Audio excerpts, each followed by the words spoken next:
కుక్కలతో పోల్చినానని kitty గారి పాపం చాలా బాధేసిందంట. గుడి దగ్గర పోయిన ప్రశాంతత కోసం మాకేమో ఇలా చెప్పారు.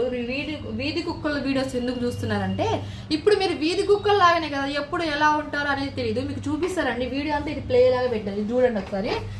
ఈ వీడియోకి వీళ్ళ ఓవర్ యాక్షన్కి ఏమైనా సంబంధం ఉందా? మా జోలికి వస్తే చెప్పుతో కొడతాను. ఈయన్ని చెప్పించు కొట్టాలి ముందు ఇలాంటి వీడియో చేసేటప్పుడు. ఏదైనా ఒక ఇటు చూడండి, ఏదేమైనా కామెంట్ పెడితే దాని మీదే ఒక 22 నిమిషాలు 20 నిమిషాలు 10 నిమిషాలు అలా వీడియోస్ చేసిస్తారే.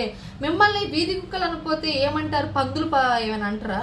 మీరు చేసేదే దిక్కుమాలి వీడియో. ఆయన కరెక్ట్గా చెప్పింది పాపం అబ్బాయిని చెప్పాల్సిన అవసరం లేదు. ఎందుకంటే ఎవరిని ఎలా పోల్చాలో వాళ్ళకి బాగా తెలుసు. సబ్స్క్రైబ్ చేసినప్పుడు, లైక్ కొట్టినప్పుడు, మంచి కామెంట్స్ పెట్టినప్పుడు వాళ్ళకి గుర్తుకొస్తారు. ఏదైనా మంచిది చెడ్డ చెప్పేటప్పుడు మీకు కోపాలు వచ్చేస్తాయి కదా.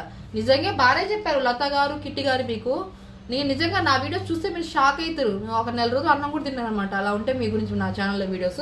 ఇది అనమాట, చెప్పుతో వాళ్ళు అబ్బాయిని కొట్టాడు, వాడే ఇద్దరిని తిరిగి కొడతాడు అనమాట.